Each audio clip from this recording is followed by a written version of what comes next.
이제 네 번째 파트로 갈게요. 그래서 우리가 1번 복에 대해서, 제자에 대해서, 천국에 대해서 다 이야기를 했어요. 이 정도로 얘기를 했으면 이제 세속적인 사람들한테 이 천국에 대해서 얘기를 했으면 우리가 오해했습니다. 정말 천국이 소중하군요. 했어야 되는데 이제 예수님을 죽이려 그래요, 이제.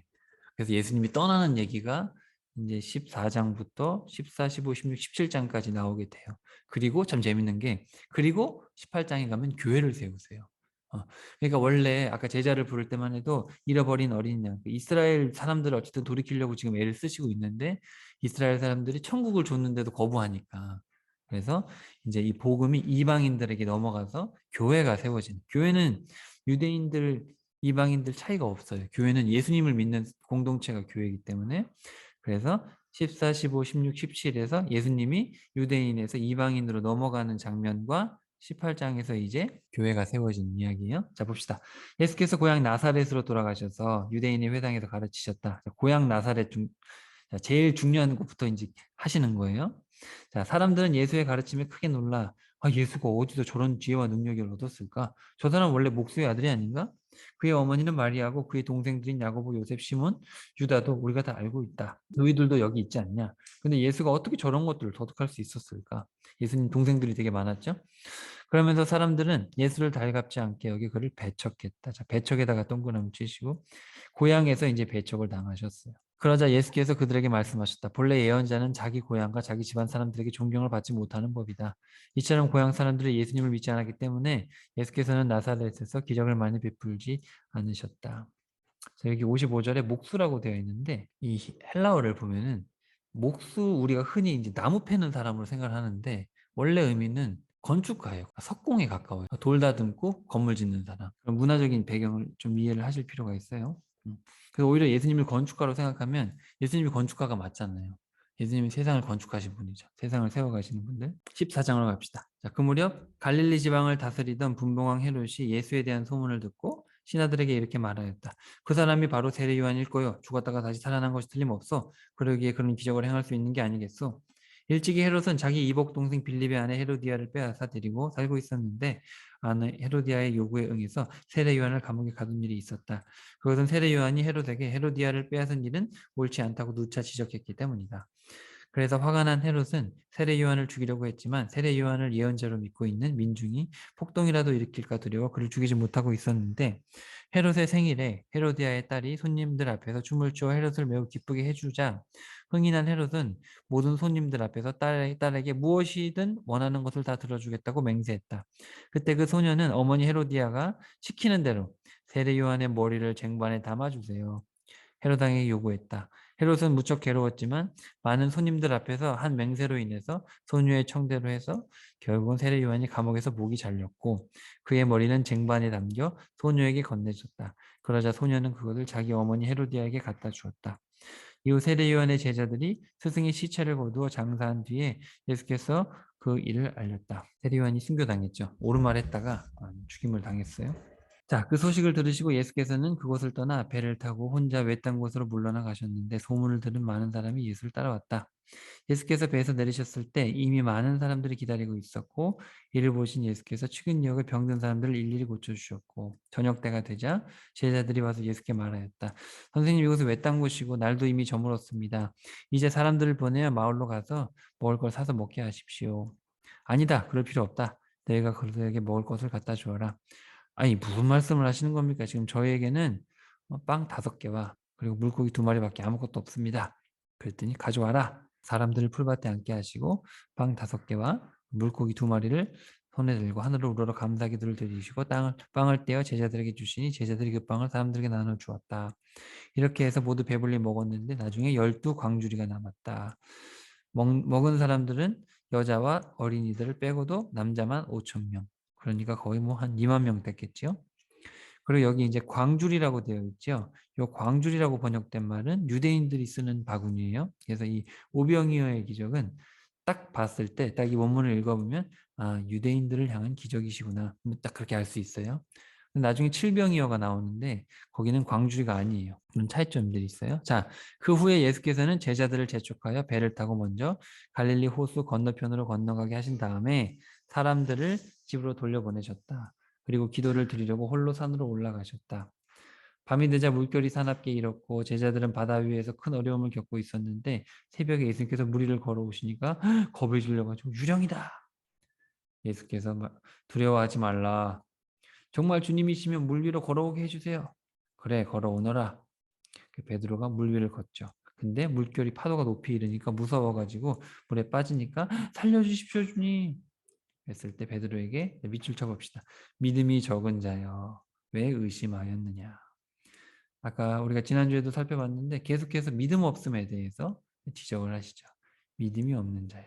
예수님께서 배에 오르게 하시자마자 바람이 잠잠해지고 이분은 정말 하나님의 아들이십니다. 제자들이 막 그렇게 절을 하는데 정말 믿는 건 아니에요. 기적을 보니까 잠시 그렇게 된 거예요. 자, 예수님 일행은 갈릴리 호수를 건너 게네사렛 지방에 이르렀고 많은 사람들이 예수님을 알아보고 병자들을 데리고 왔다. 예수님의 옷자락이라도 만지게 해달라고 간청했고 예수님의 옷을 만진 사람은 다 병이 나았다.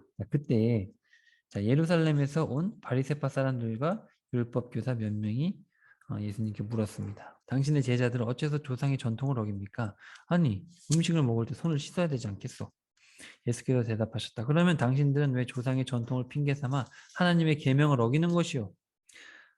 내 아버지와 어머니를 공경하라. 누구든지 부모를 욕하면 저주하는 자는 죽여야 한다고 되어 있어. 그런데 당신들은 말하기를 부모님께 드리면 보탬이 될 것이라도 그것을 하나님께 바치면 부모님께 따로 드리지 않아도 괜찮다. 이렇게 가르치고 있어. 이렇게 해서 당신들은 조상의 전통을 핑계 삼아 하나님의 계명을 거스르고 있어요. 위선자들이여. 그러므로 이사야가 선포한 예언이 바로 당신들을 두고 한 것이 아니겠소.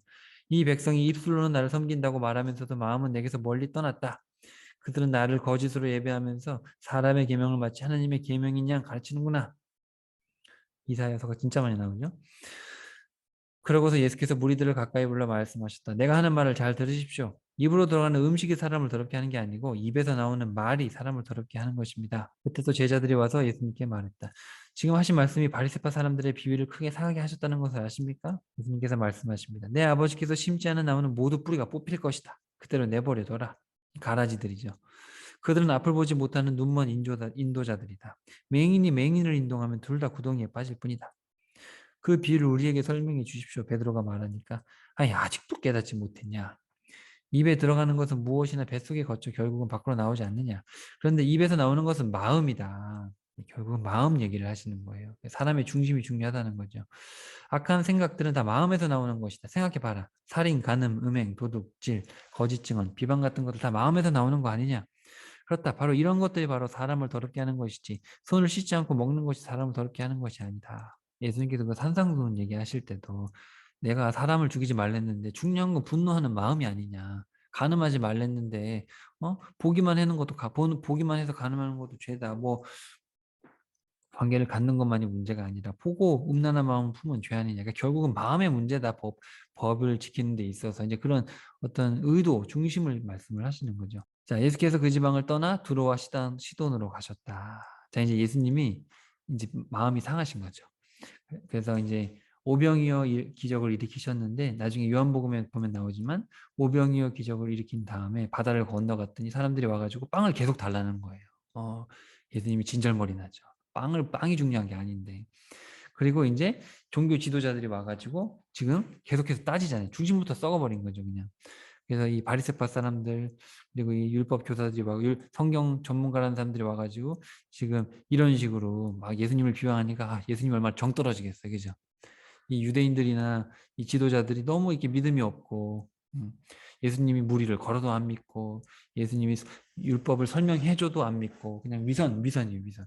그러니까 이제 예수님이 떠나신 거예요. 21절에서 이제 떠나신 거예요. 쉽게 말하면 진절머리 난 거죠. 유대인들 못 알아들으니까. 그래서 이방 땅으로 두로와 시돈으로 가셨는데 마침 거기에 가나안 여자 한 사람이 와가지고 주님 다윗의 자손이시여. 다윗의 자손 구원자란 뜻이죠. 저를 불쌍히 여겨주세요. 제 딸이 지금 귀신 들려 큰 고통을 당하고 있습니다. 그러니까 예수님께서 한마디도 대답 안 하시고 저 여자를 돌려보내시오. 우리 뒤를 따라오면 계속 소리를 질러대니 귀찮아 죽겠습니다. 막 제자들이 예수님한테 얘기하는 거예요. 여자야, 나는 오직 이스라엘의 잃어버린 양들을 구하기 위해 보내진 것이지 이스라엘을 구하기 위해 보내진 것이 이방인들을 위해서 온 것이 아닙니다. 근데 지금 예수님은 이방 땅으로 왔거든요. 그래도 그 여자는 엎드려서 절하면서 성도님 제발 저를 도와주십시오. 예수님께서 말씀하셨다. 자녀들이 먹는 빵을 애완견들에게 던져주는 것이 옳지 않소. 요 개들이라고 번역된 단어는 애완견이에요. 애완견. 그 여자가 말했습니다. 맞습니다. 그러나 이 애완견들도 주인의 상에서 떨어지는 붓소리를 주워 먹지 않습니까? 그제야 예수님께서 감탄하시며 근데 뭐 원문에 감탄이라는 말은 없고 어쨌든 감탄하면서 예수님께서 그 여자에게 말씀을 하셨어요. 오 여자여 당신의 믿음이 참으로 큽니다. 당신의 소원대로 이루어질 것이요. 바로 그때 딸이 낳았다. 이 이방인의 문화가 있어요. 그래서 자녀들에게 밥을 먼저 주고 그 옆에 있는 애완견들에게 줬던 거예요. 음식을. 유대인들은 개를 안 키웠겠죠. 근데 이방인들은 개를 키웠단 말이에요. 애완견들을. 그러니까 예수님께서 아이 먼저 지금 내 새끼들 지금 이 유대인들이 말을 안 들어서 내가 지금 짜증나 죽겠는데 힘든 상황인데 그랬더니 이제 이 여자가 맞습니다 맞습니다 먼저 유대인들에게 전도를 해야죠. 유대인들이 주님을 알아봐야 될 텐데 그래도 지금 주님 저기 부스러기 은혜라도 먼저 주실 수 있지 않습니까? 자기가 급하니까 그랬을 때 이제 예수님께서 칭찬을 하신 거죠. 당신의 믿음이 크다. 내가 누군지를 알아보는구나. 소원대로 될 것이다. 그러니까 여러분 이것은 예수님께서 막 험한 말을 하셨는데 험한 말을 견디고 그런 게 아니에요. 이건 문화적으로 해석을 해야죠. 예수님께서 에이, 너가 이 개 같은 여자에게 어떻게 주냐. 그게 아니에요. 그렇게 생각하면 안 돼요. 그건 문화를 잘 몰라서 그래요. 이건 문화가 그렇지 않아요. 그래서 예수님은 지금 유대인들이 너무 안 믿고 진절머리 나니까 예수님이 유대인들을 떠나왔잖아요. 근데도 내 자녀들이 말을 안 들으니까 마음이 좋겠어요, 안 좋겠어요? 안 좋잖아요. 그러니까 이 여자가 그걸 딱 보고 맞습니다. 맞습니다. 자녀들이 먼저 먹어야죠. 하지만 자녀들이 먹을 때 부스러기라도 떨어지면 개들이 먹지 않습니까? 순서가 있죠. 물론 순서가 있지만 부스러기라도 먹지 않습니까?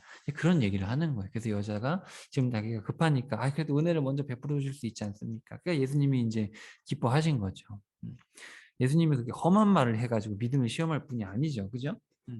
그래서 이건 문화적 배경에서 이해를 해야지 잘 이해를 할 수 있다. 그리고 이제 앞뒤 문맥을 봐야 돼요. 20절까지 유대인에게 그렇게 얘기했다가 지금 진절머리에서 나오셨단 말이에요. 그럼 분위기를 파악을 해야겠죠. 자, 29절. 자, 예수께서 갈릴리 호수로 되돌아가셔서 산 위에 올라가셨는데 사람들이 절름발이 맹인, 지체장애, 벙어리, 많은 병자들을 데리고 와서 앉히니 다 고쳐주셨다. 말 한마디 못하던 자가 입을 열어 말하고 팔과 다리를 못 쓰던 지체장애자가 일어났고 안진뱅이가 일어나고 그래서 이 광경을 지켜본 사람들은 모두가 크게 놀랐고 이스라엘의 하나님께 영광을 돌렸다. 이게 무슨 뜻이에요?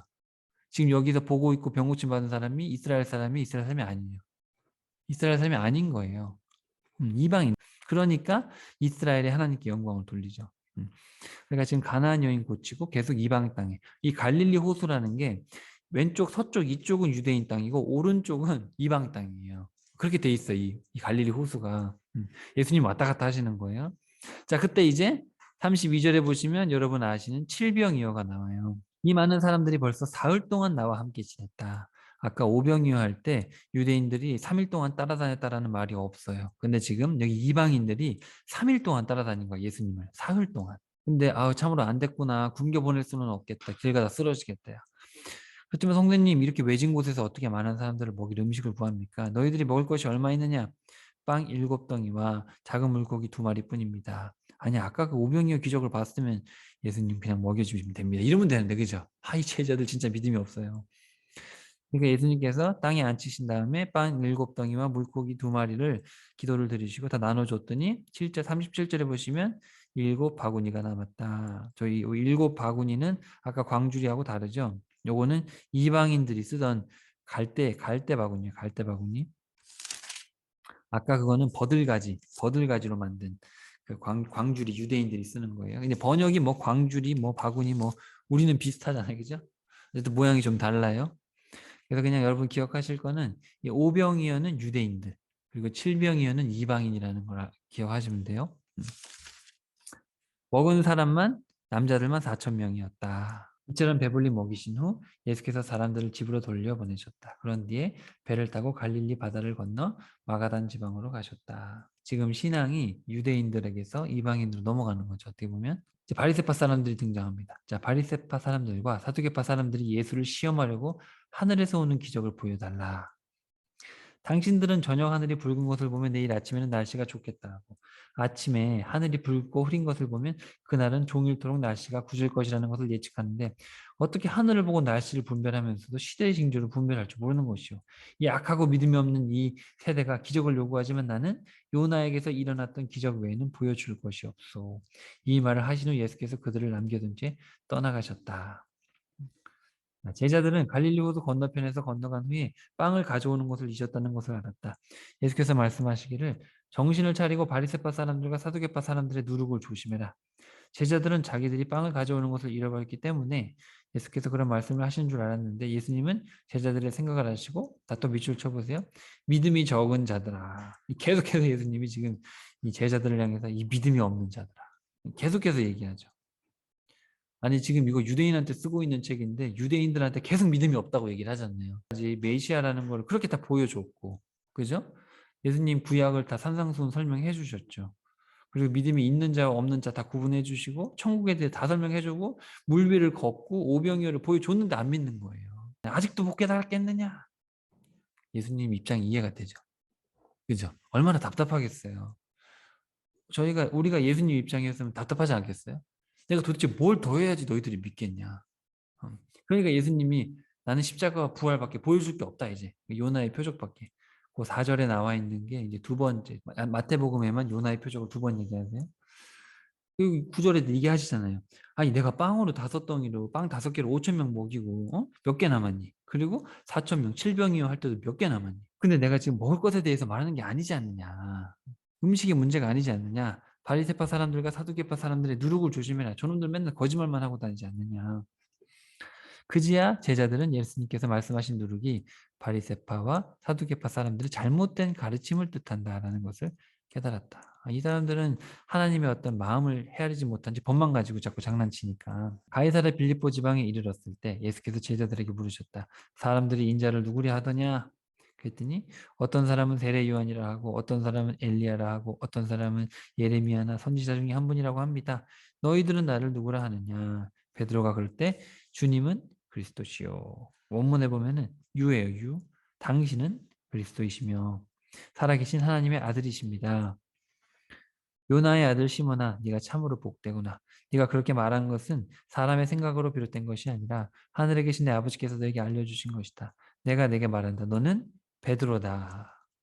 내가 이 반석이. 자, 여기 베드로라는 단어는 페트로스인데요. 돌멩이란 뜻이에요. 돌멩이. 너는 돌멩이다.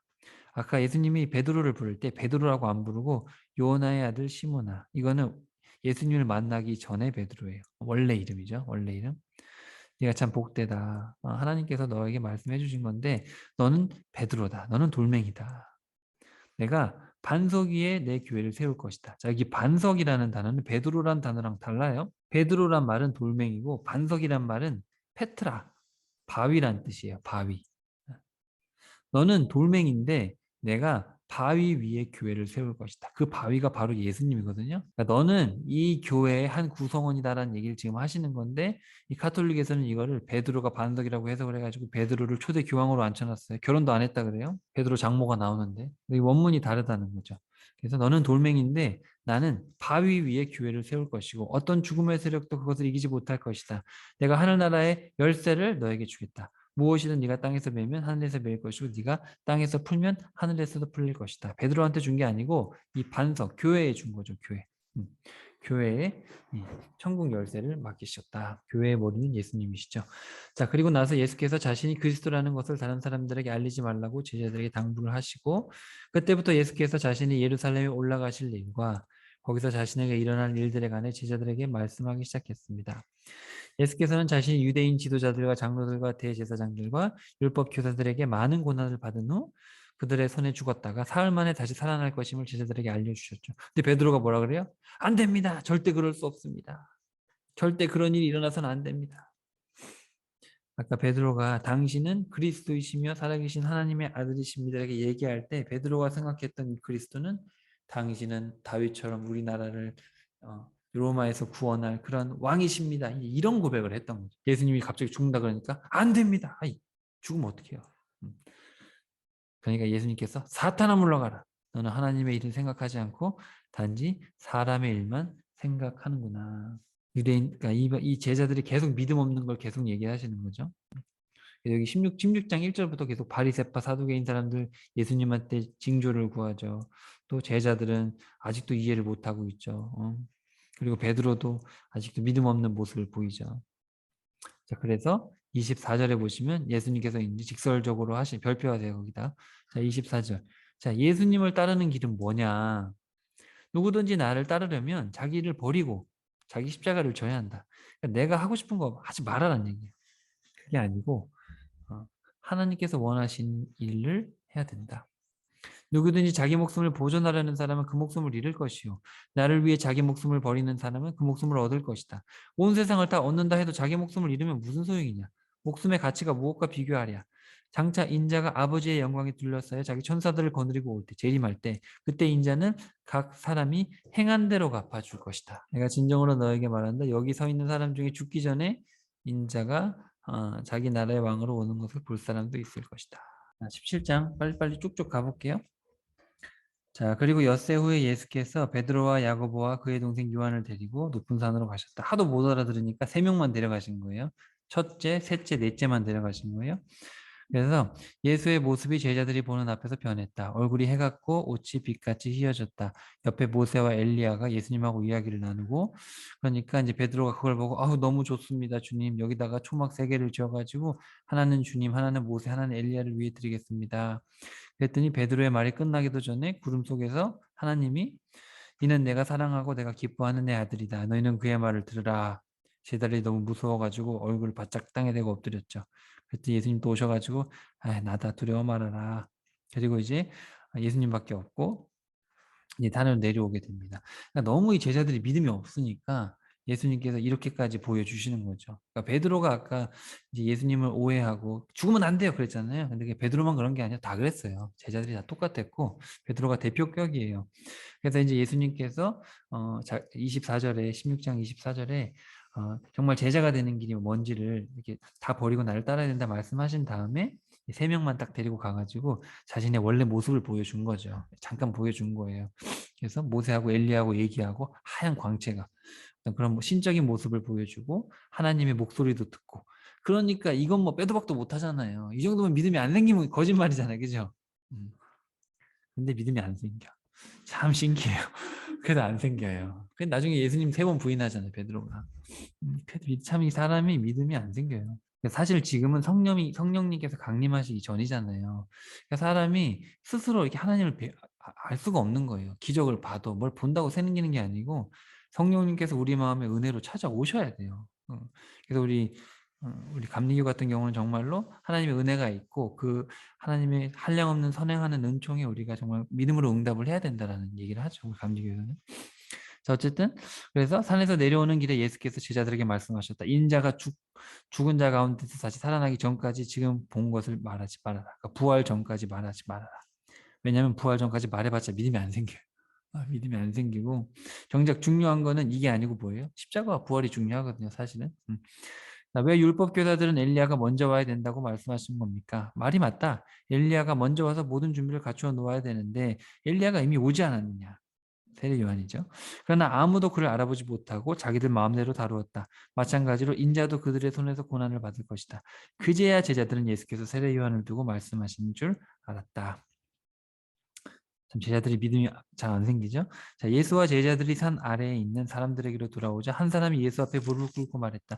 성도님, 제 아들을 살려주십시오. 제 아들이 간질병으로 죽고 가끔씩 불에 뛰어들어가고 물에 빠지기도 하고 성도님 제자들한테 고쳐달라고 했는데 9명이 밑에 남아있을 거 아니에요.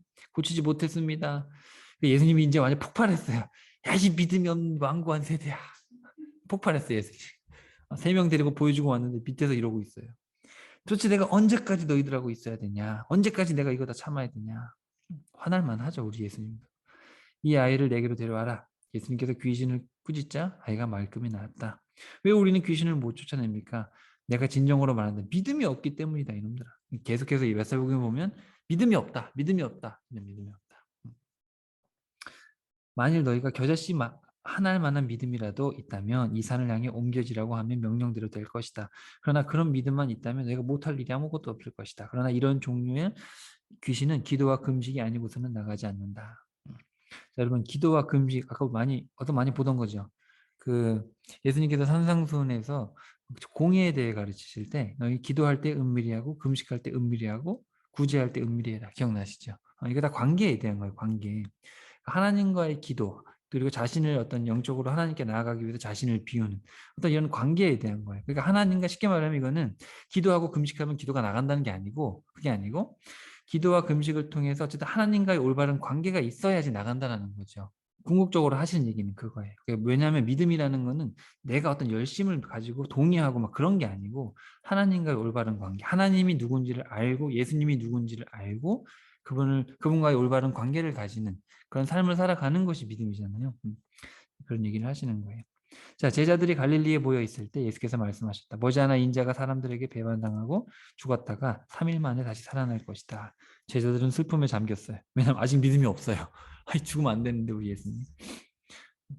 예수 일행이 가버나움에 이르렀을 때 반세겔의 성전세를 받으러 다니는 사람들이 베드로에게 와서 물었다. 당신의 선생은 성전세를 바치지 않습니까? 베드로가 대답했다. 물론 바치지요. 베드로가 집으로 들어가서 그 말을 전해드리려고 하는데 예수께서 먼저 베드로에게 물으셨다. 그러니까 얼떨결에 아니, 당신 선생 예수는 왜 성전세를 안 냅니까? 아니 예수님 바치시죠. 이제 얼떨결에 얘기하고 이제 예수님한테 말하러 갔는데 예수님께서 베드로한테 먼저 베드로야, 너는 어떻게 생각하냐? 세상 임금들은 관세와 주민세를 자기 아들들에게서 받느냐 안 받느냐? 그랬더니 안 받습니다. 그죠? 그러니까 자기 자녀들은 왕자들은 돈을 세금 낼 필요 없잖아요. 왕자니까. 그렇다면 아들들은 세금을 안 내도 되는 것이 내지 않아도 되는 것이 아니냐. 그러나 괜히 그들의 오해를 살 필요는 없으니 너는 바다에 가서 낚시를 던져 맨 먼저 낚인 물고기의 입을 열어보면 한 세겔짜리 동전이 나와 들어있을 것이다. 그것을 꺼내서 나와 내 몫으로 그들에게 갖다 주어라. 자, 이 얘기를 왜 하셨냐면 예수님 자신이 하나님의 아들이기 때문에 사실 성전세를 낼 필요가 없다는 얘기를 하는 거예요. 그런데 베드로가 아까 예수님 부인했잖아요. 베드로 부인하고 믿음이 없으니까 내가 예수님한테 막이라고 소리를 들었는데 나 어떡하지? 막 그러고 있어요. 그러니까 예수님이 베드로야 일로 와봐라. 내가 하나님의 아들인 거 알지? 아직도 모르겠냐? 그래가지고 저기 물고기 잡아와라. 그래가지고 물고기 입 열어보면 거기에 성전세에 해당하는 돈이 있을 거야. 몇천 원이 있을 거야.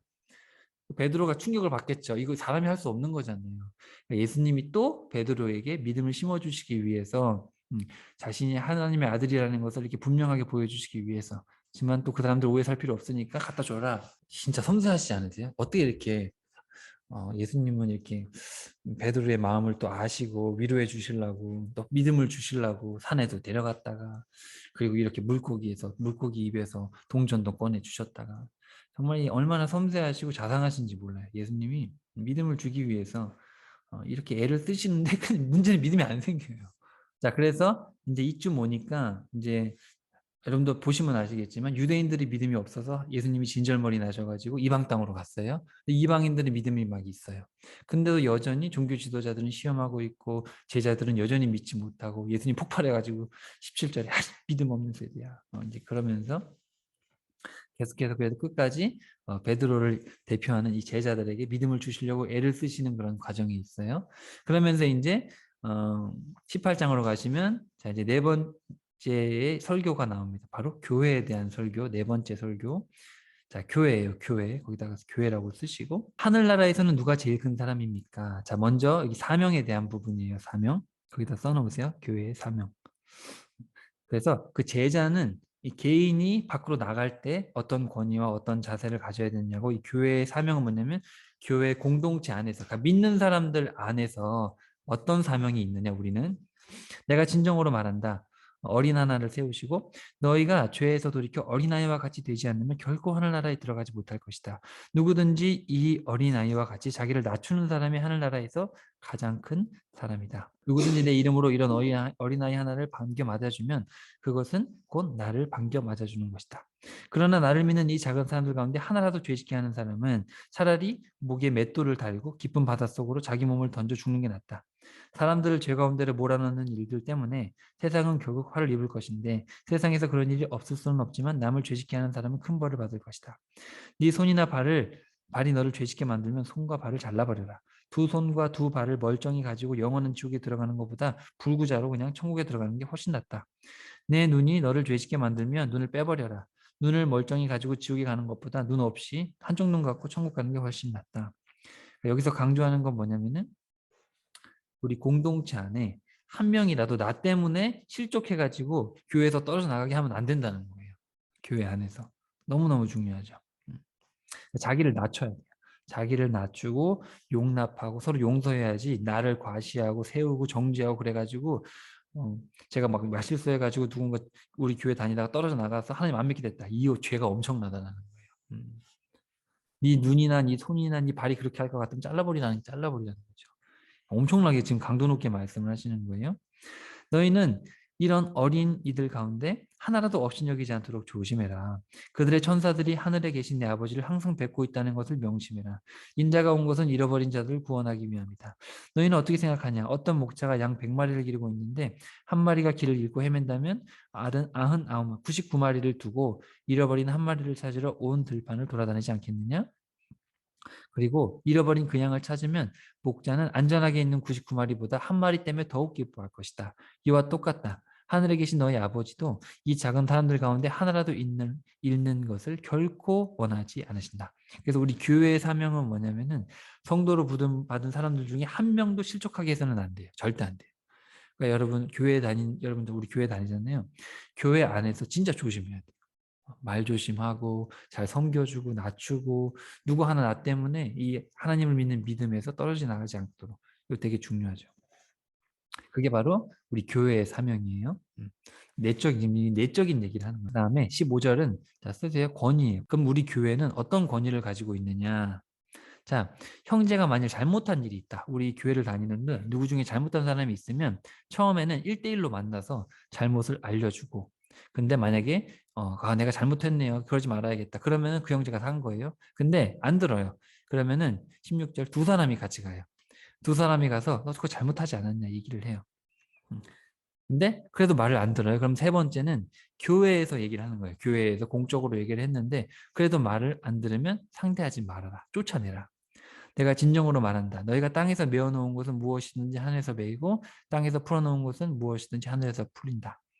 너희 중에 두세 사람이 땅 위에서 마음을 합하여 무엇이든 구하면 하늘에 계신 내 아버지께서 그들에게 이루어 주실 것이다. 두세 사람이 내 이름으로 모인 곳에 나도 그들과 함께 있다. 여러분 요게 한 맥락이에요. 그러니까 쉽게 말하면 두세 사람이 함께 기도하면 들어준다는 얘기가 아니에요. 그런 구절이 아닙니다. 이거는 가끔 그렇게 이제 많이 설교하시는 분들이 있는데 지금 여기는 교회의 권위에 대한 거예요. 그래서 뭐냐면 처음에 1대1로 얘기하고 두 사람이 얘기하고 세 사람이 그러니까 교회가 전체를 얘기했는데도 못 알아들어요? 그럼 쫓아내라는 거예요.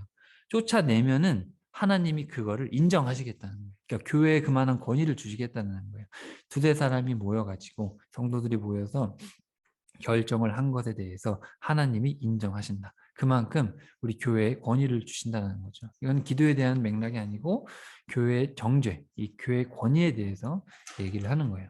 그래서 교회는 용서를 구했을 때는 이제 용서를 해야죠. 그 이야기가 지금 21절부터 나오는데 아무리 말해도 죄를 계속 짓고 계속 죄를 하고 교회를 어지럽히면 세 번 얘기해서 교회에서 쫓아내야 돼요.